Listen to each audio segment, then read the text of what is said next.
What's going on, guys? I'm Trevor. Welcome to the channel. The Oscar nominations come out tomorrow, and today I'm sharing with you my final Oscar nominations predictions. We are not going through every category, but the main ones, the major ones: Best Picture, Best Director, Best Actor and Actress, Best Supporting Actor and Supporting Actress.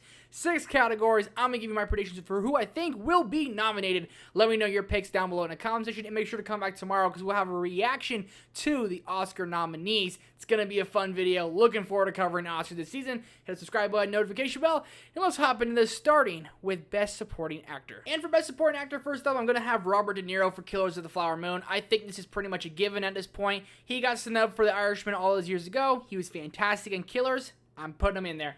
Next, I have Ryan Gosling for Barbie. Almost a shoo-in at this point. I loved him in Barbie. It's pretty cool he's getting recognized for his role. I love Ryan Gosling in general.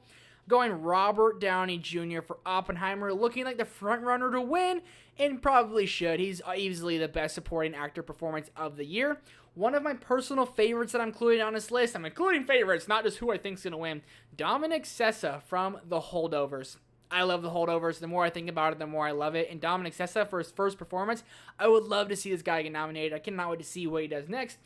And finally, a movie I have not seen, but I've heard nothing but fantastic things for his performance. I'm including Mark Ruffalo from Poor Things. I need to watch Poor Things, one of the few movies I think will get nominated for Best Picture that I have not seen yet. So that's my 5 as of right now. Let's hop into Best Supporting Actress. And for Best Supporting Actress, I'm starting with America Ferrera from Barbie. She has a fantastic monologue. I am not sure if this one's a lock, but as of right now, I'm leaning towards this might just be a lock.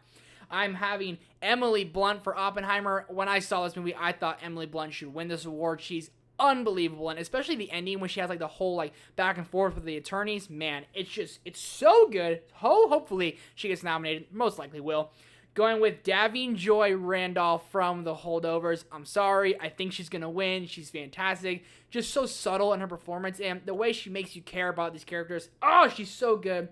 Julianne Moore for May December. Now, I despise May December. Did not really like this one at all. But Julianne Moore's performance was absolutely fantastic. I could see her sneaking her way in. It was in the talks for a while, and then it kind of got dwindled on. But I can see her sneaking her way in. And finally, another one I have not seen, from The Color Purple, Danielle Brooks. I need to watch The Color Purple. I just heard thing after thing that she's going to get nominated, so I needed someone to fill my 5th spot. I haven't seen the movie, haven't seen the performance, but I'm just going to throw her in there because I think she's actually going to get nominated. Best Supporting Actor down. Best Supporting Actress down. Let's hop into Best Actor. Best Actor, I think this one is a lot tighter than we all thought. First up, I have Bradley Cooper for Maestro. Now, I was not a big fan of Maestro. I thought it was kind of a snoozer, kind of a snooze fest, but Bradley Cooper is great. He's not going to win, unfortunately. The guy loses yet again, but he's going to get nominated.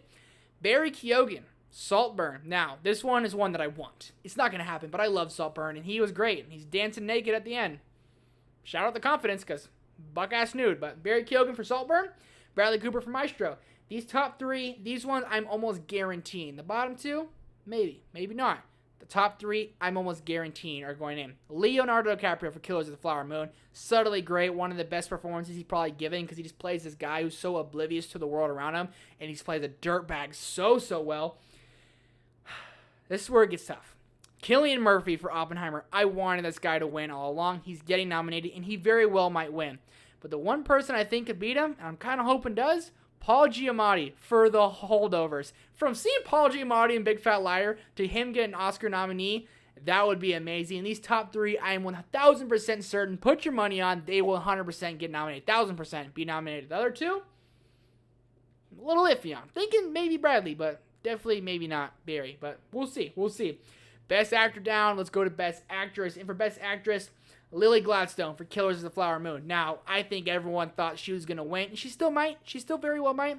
Because when I saw this movie and her performance, I was like, man, give her an Oscar. Give her to her now.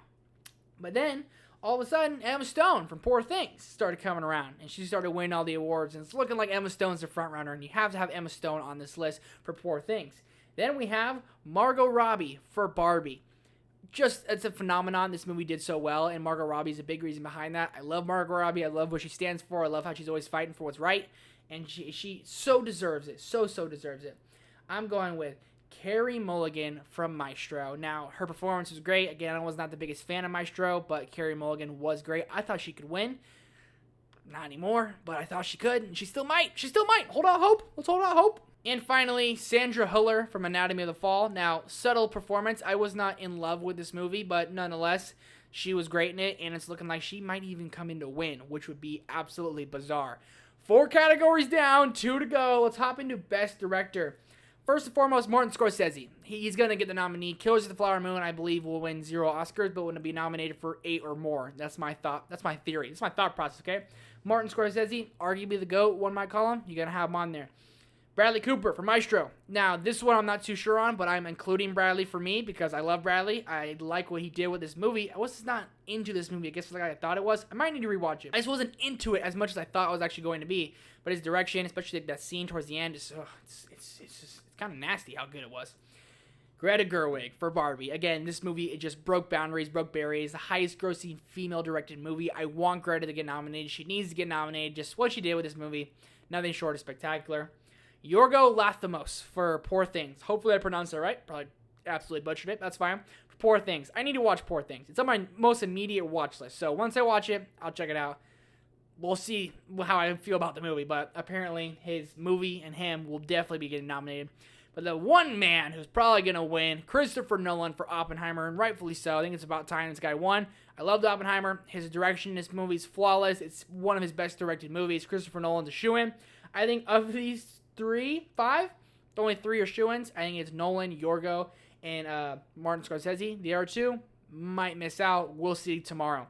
And finally, let's head over to the gargantuan category of Best Picture. The one everyone wants to win. The one every movie's holding out hope for. Let's start with this one. Saltburn. Now, I just love Saltburn. The more I think about it, the more I really enjoy it. Probably not. So 1 of the 10, I'm actually not too confident in, but I think I'm just holding out hope. That's all Burn is. I'm hoping I hear that tomorrow morning. I start freaking out. Maestro from Bradley Cooper. I think Maestro will get nominated for about 5 Oscars, and I don't think it's going to win 1. I don't think it's going to win 1. I think it's really sad, but I think it's going to get nominated for sure. Past Lives. I love this movie. I hope it gets more love in the other categories. My bad for not putting anyone else on there. It's totally my bad, but I love Past Lives. It was just brilliant. It was so brilliant. Going with Poor Things. I think that's 100% a shoo-in. Anatomy of the Fall. Again, not in love with this one, but I definitely think it's going to get nominated. The Zone of Interest. Now, I have not included this on any other nominees. I have not seen this movie. I actually have heard nothing about this movie. I can't watch it anywhere. I got to figure out where I can check this movie out. But it's apparently going to storm the Oscars. It might win. It might take away everything. So, Zone of Interest had to include on there. These top 5, just so in love with these movies. The Holdovers. I love The Holdovers. I cannot stop gushing about it. And I hope The Holdovers wins. The Holdovers wins. I'm losing my mind. But definitely get nominated. You got Killers of the Flower Moon. Of course is going to get nominated. Have Barbie. Highest grossing movie of the year. It's getting nominated for a bunch of Oscars. I would say 8 to 9. And it's definitely getting Best Picture. And Oppenheimer, which I think is going to get nominated for about 10 plus Oscars. And it's going to win probably half of them. And Oppenheimer probably will win Best Picture. Unless the Zone of Interest just sneaks up at the very end. But that's going to do it for my picks for the Oscar nominations. Let me know your picks down below in the comment section. Thank you guys so much for watching and for being here. Hit the like button, subscribe button, notification bell. A lot of fun making this. We're going to have a lot of fun tomorrow with that reaction. And a lot of Oscar content coming. Thank you guys for being here. I'll see you in the next one.